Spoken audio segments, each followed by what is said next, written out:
Hey, welcome back to Rod Todd's Garage, episode 3, The Road to Mecum, taking apart the old 84 Silverado, trying to get her done for the beginning of September, run it through the Dallas Mecum auto auction, see what it brings. Well, as I said earlier, we had to take out that ratty interior, and voila, ratty interior gone. Now, folks, this is why you start with a Southern truck. Look at that floor.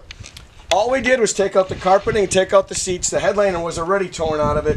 The only rust we found was a little bit of surface right there. It's not through. It's not even a soft spot. We're going to repaint that rocker, though, make sure it looks all nice again. Now, what we want to do today is we want to go ahead, show you how to take the dash pad out of it. We've got everything ready. Take the dash pad out. I ordered a brand new dash pad. I'm not a dash cover guy. We don't try to cover up the disaster. We want to put a brand new dash pad in this truck. So I'm going to hop in there and we're going to show you how to take the dash pad out. All right, let's get into the removal of this dash pad. Well, like I said, we removed the carpeting and you always find treasures under the seat. $4.11 right there. We'll put that towards the new dash pad. So what we've got is the dash pad's got to come out. We're going to replace the whole thing. I know they do sell like a plastic cover, but we're going to take the whole pad out and start over. What we've got is we've got a Phillips screw here on the side. We need to get out. Got the Phillips screw out. And as we mentioned in one of the earlier episodes, good organization is always the key. We've got our Ziploc bag here. We've got a stick-it note that says dash pad screws and bolts. We want to put those in there. As we watch the shows on other channels, Velocity, Motor Trend TV, they're always thrashing and crashing out at the end to try to get it all back together. Well, you want to know where those nuts and bolts always are. So what we've got is a 7mm here. We're going to start removing the bolts from underside of the dash to pull this dash pad out of here. Dark brown, very popular color for these trucks for the dash pad. We're going to move on over here. We're going to have to take the bezel out. Oh, one thing I didn't share with you is it's got the old GM 3-bolt steering wheel, loosey-goosey. So what that is we're going to show that in another episode. We're going to take apart the column for you, but you got 3 bolts down in here. They always come loose. You got to take apart the whole column. G-bodies, your Monte Carlos, your Cutlasses, El Caminos also had this problem. Unfortunately, a popular problem to have on a GM, but we'll get into that in another episode. Take it apart, put some Loctite on those 3. You never have this problem again. It does take a couple of specialty tools, but let's go ahead and take the bezel out of here, see if we can get to the rest of the dash pad bolts. Dash pad on this one is torn up pretty bad. The face here on the cluster isn't much better either. We're going to replace that also. And this one does have an aftermarket radio in it. We might leave the aftermarket radio in it when we run it through Mecum. It does work, and it does work pretty decent.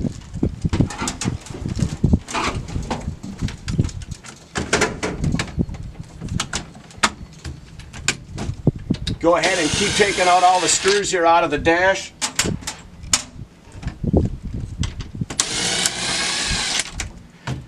When we had the truck running, all the gauges did work in it. We're going to see if we can get the old clock working. Look at a lot of these old Silverados and you'd be surprised. You go look at them, they've been sitting for years, you put a battery in them, the first thing that starts running on it is the clock. Kind of a neat deal. I don't know who GM used to make the clocks, but they all seem to work.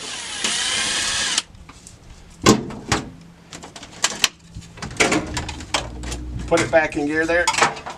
So all we have to do is pull the bezel out. We've got the radio disconnected from the back already. So we're just working that out. Got to get it up and over the steering column. So we got the whole bezel out. You can see we're going to have to clean this up. The faceplate, this old stainless steel faceplate's coming apart. We're going to have to redo that. Clean this up. Brighten it up quite a bit. We'll probably leave that old Kenwood CD player in there.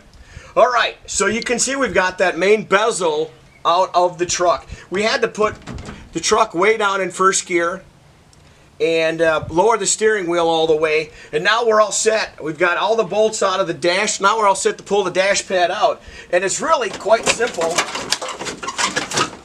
You just want to pull on it, and it's going to slide out just like that. So there you have the old dash bezel. So what we're going to go Here's your dash pad itself. We're going to try to clean up this stainless steel plate and reuse this. We're going to go through. We've got to reattach all the vent housings. And we'll get you a brand new dash pad. Now, one of the things that I want to show you also is we do go through this gauge cluster. This gauge cluster comes out pretty easy also. Put the truck back up in gear. Gauge cluster is going to come out pretty easy also because you can see we've got about 34 years of haze on that. Scratches and stuff like that. Just dirt and grime from West Texas. So what we want to do is take the whole gauge cluster out, and then we're going to polish this surface piece, that clear lens. We're going to polish that, take the gauges out individually. A lot of times the orange needles will get faded. We're going to brighten up the orange needles and clean all the face plates. So pretty simple to get the rest of the dash pad out, or the dash cluster itself out. Again, back with our 7mm. And there's only about 4 or 5 of them. Remember, if you're going to be constantly taking the truck in and out of gear, to have the wheels chalk so the truck doesn't roll out of your way.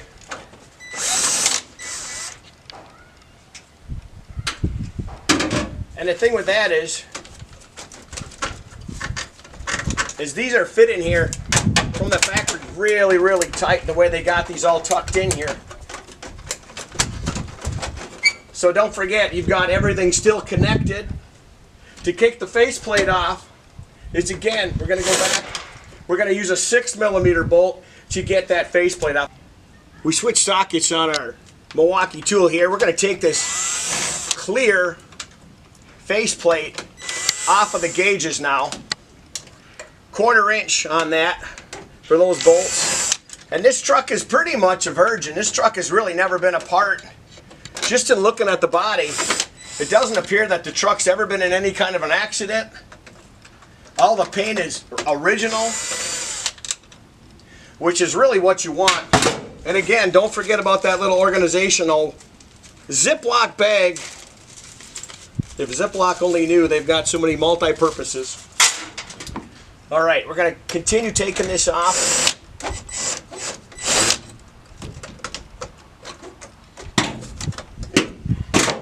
One more down here. And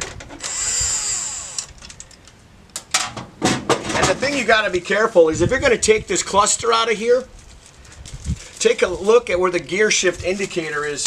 Right here, this is really important. You don't want to go wrenching on this, because you got a cable that comes out of your steering column and it's going to go up. And there's your little indicator right there. You got to be very careful. You want to disconnect this cable right here. You don't just want to be wrenching on it, because you could lose the spring, or you could lose some of those pieces for that needle.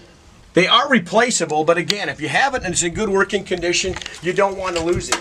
So here's what we've got. We've got several years of a faceplate that is really kind of a mess. We need to take the end off of the clock also. So what we've got here is, this is a little dial indicator for the clock to set the clock. Now we've got an old regular screw inside of there. We need to get one of these screwdrivers like your Mecum man or your Snap-on man gives you. Right? And there you go. That's what you have. You've got the end right there, and you've got a little tiny flathead screw inside of there. Very important. You don't want to lose that. You know where that's going to go. That's going to go in the bag, right? So here's what we've got. You can see right there, I mean, it is just filthy. So you may ask, what are you going to do to clean it up? Well, what I use is just regular standard buffing compound and wax. We'll get that crystal clear again. That plastic shines up really nice. We'll do a little bit by hand, a little bit by machine on that. So once you're this far into it, you also have this black bezel.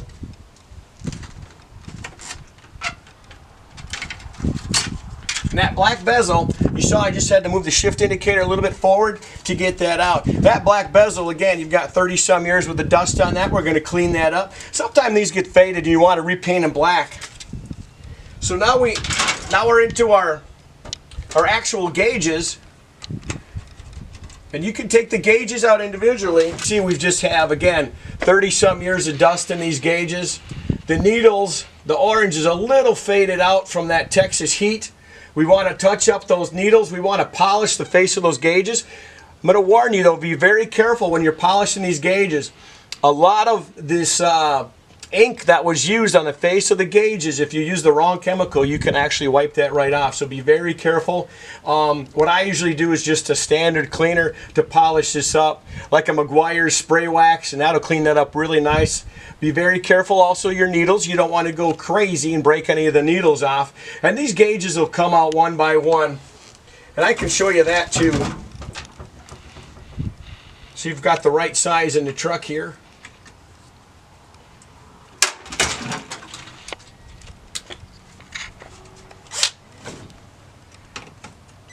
And what you want to do is, if you're this far into the dash, obviously you can rest assured that some of those bulbs are going to be out. So you're going to want to replace the bulbs. So it's just that simple. There's your oil pressure gauge. Just pulls out just like that. Temperature gauge. If you're ever in doubt, take a picture before you take it apart so you know how it goes back together. And a lot of times you want to clean up these contacts. You can use just a little steel wool, clean up the contacts, and they're just to snap in. Put the gauges down here. Put our screws in our bag. But again, when you're going to go through a truck, and make sure you do it right, you want to go through and everything. There's one of your light bulbs. The light bulb obviously is bad. We're going to pull that light bulb out. Comes out by hand, and that's just your typical 10 right there, just like you find in your side marker lights and stuff like that. So we're going to take out these old 10 bulbs, and what we're going to do is we're going to go pick up some LEDs, because anybody that's driven a car from the 60s, 70s, 80s, you know the dash is really dimly lit. It wasn't of that great of importance back then when they were building these cars compared to our new modern cars, where most of the dashes are all digital and computerized electronic. So the other thing that we want to do, as long as we're working on the inside, is you want to take out these old speakers. Now, the last time these speakers probably sounded good, George Strait probably put his first hit out, or you were listening to Duran Duran on the radio. So we're going to take out these old speakers, probably head down to the stereo store and get us some new speakers. There's speakers behind the seat also. We're going to replace those, but see if we can get these out and take a look at it. If that's not pure power right there, folks, let me tell you. We're going to unplug those. Look at that.